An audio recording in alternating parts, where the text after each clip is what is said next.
Bismillahirrahmanirrahim. Bismillahirrahmanirrahim. Assalamualaikum warahmatullahi wabarakatuh. Alhamdulillahirabbil alamin. Wassalatu wassalamu ala asyrafil anbiya'i wal mursalin.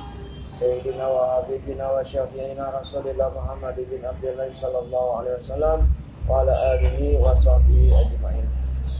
Halalan tanalul ilma illa bisittatin sa'undika an majmu'i hadi bayanin zakain wa khirsin wa istibarin wa bulbatin wa irsyadi ustadin wa tuli zamanin. Bagaimana kabar anak-anak semua? Semoga kita semua dilindungi oleh Allah, keluarga kita, masyarakat yang ada di sekitar kita. Amin amin ya rabbal alamin. Pada kesempatan kali ini Bapak ingin menjelaskan pelajaran 5 atau cinta Nabi dan Rasul halaman 46 ya. Ini untuk kelas 4. Halaman 47-nya kisah teladan Nabi Ayub. Nabi Ayub adalah keturunan Nabi Ishak bin Ibrahim. Beliau adalah seorang nabi yang kaya raya. Binatang ternak Nabi Ayub terkenal sabar dan dermawan, suka menolong fakir miskin, yatim piatu, dan orang-orang yang membutuhkan. Ya. Nabi Ayub alaihissalam pernah mendapat ujian dari Allah. Hartanya yang banyak, hari demi hari berkurang, sehingga ia jatuh miskin. Walaupun miskin, ia tidak mengemis. Imannya tidak goyah karena ia ingat bahwa ketika lahir ke dunia pun tidak mempunyai apa-apa. Harta datang dari Allah dan kembalinya pun manusia karena Allah. Karena imannya kuat, setan tak mampu menggodanya. Kaya atau miskin merupakan ujian bagi manusia. Ya, lihat firman Allah. Bismillahirrahmanirrahim. Wa nabluukum bisyarri wal khairi fitnah wa ilaina turja'un. Kami akan menguji kamu dengan keburukan dan kebaikan sebagai cobaan yang sebenar-benarnya, dan hanya kepada Kamilah kamu dikembalikan. Ya. Jadi semua yang ada dalam diri kita, baik itu harta, miskin atau kaya, pada intinya itu semua ujian. Ya, ujian apakah kita mampu menjalaninya. Ya, miskin ujian, kaya, banyak harta juga ujian.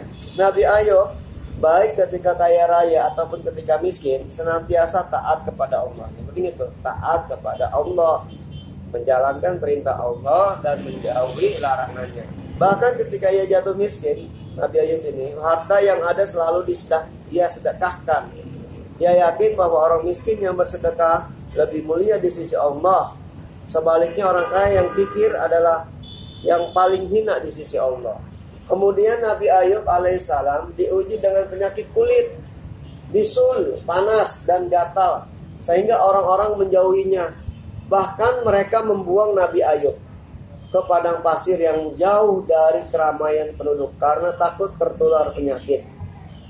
Setelah itu putra-putrinya meninggal dunia. Ya Allah, udah dikasih penyakit, diusir, terus anak-anaknya pun meninggal. Sekalipun musibah yang silih berganti, tetapi tidak membuat dirinya lupa beribadah dan memuji Allah. Tetap Nabi Ayub contohnya, udah kasih penyakit, udah dari kaya jatuh miskin, udah penyakit kulit, diasingkan sama masyarakatnya, udah begitu anak-anaknya pun meninggal. Tapi tetap Nabi Ayub tidak putus asa, tetap beriman, tetap memuji, bertakwa kepada Allah. Ya. Nabi Ayub berdoa kepada Allah agar penyakitnya itu lekas sembuh.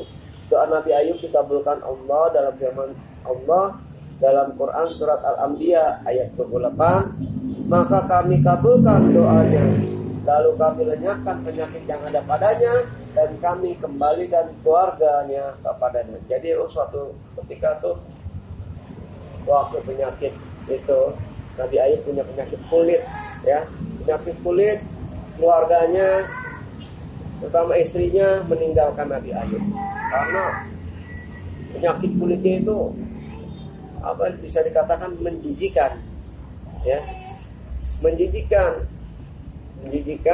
Akhirnya istrinya meninggalkannya.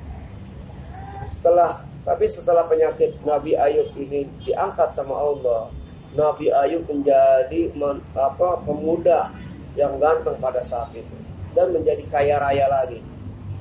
Seketika itu juga keluarganya, istrinya, anak-anaknya yang masih ada kembali lagi kepada Nabi Ayub, seperti itu, ya. Itu kisah Nabi Ayub alaihissalam.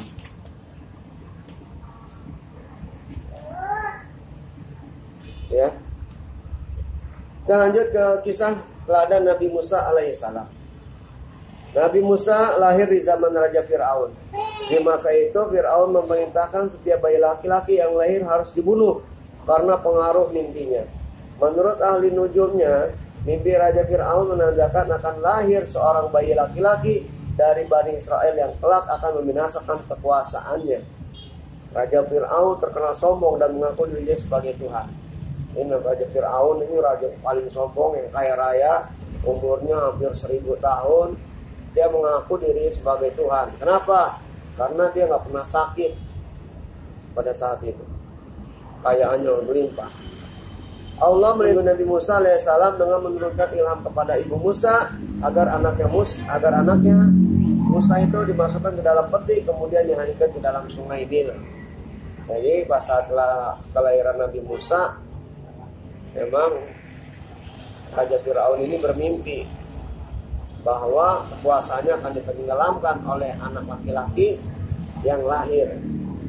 Itu menurut ahli-ahli sihirnya Raja Fir'aun, peramal-peramalnya.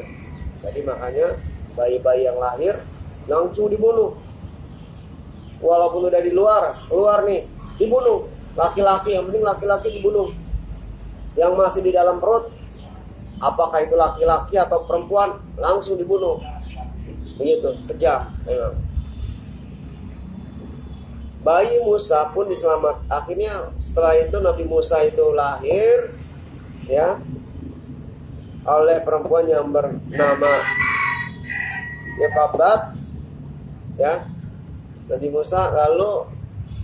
Musa yang masih bayi dimasukkan ke dalam peti lalu dihanyutkan di sungai Nil. Dia jalan tuh. Akhirnya ditemukan oleh istri Nabi Fir'aun yang bernama Asia. Suatu ketika Musa kecil menangis karena kehausan. Asia memerintahkan pengawalnya untuk mencari ibu yang dapat menyusui. Saya itu diasuh oleh istri oleh Raja Fir'aun yang bernama Asia. Pada masa kecil itu Nabi Musa ini kehausan, nangis. Masih bayi. Asia ini memerintahkan pengawalnya untuk mencari ibu yang dapat menyusui bayi itu. Maka berdatanganlah wanita-wanita yang ingin menyusui bayi Musa. Namun setiap kali ada wanita yang hendak memberinya susu, bayi Musa tidak mau, dia tetap nangis. Ya. Hingga akhirnya datanglah seorang wanita bernama Yokabat. Yokabat ini ibunya Nabi Musa. Wanita ini menggendong menyusui. Ketika itu juga Musa kecil terdiam dan berhenti menangis sampai tertidur nyenyak. Mereka tidak mengetahui ternyata Yokabat adalah ibu Nabi Musa sendiri. Selanjutnya Asia meminta agar Yokabat tinggal di lingkungan istana untuk mengasuh Musa kecil. Yokabat pun bersedia dan dengan senang hati mengasuh anaknya sendiri di lingkungan istana Fir'aun. Jadi subhanallah, ini tandanya Allah ya. Jadi itu aja. Nanti kamu baca-baca lagi sampai Nabi Musa ya, tentang Nabi Musa sampai halaman 52. Cukup sekian, terima kasih. Assalamualaikum warahmatullahi wabarakatuh.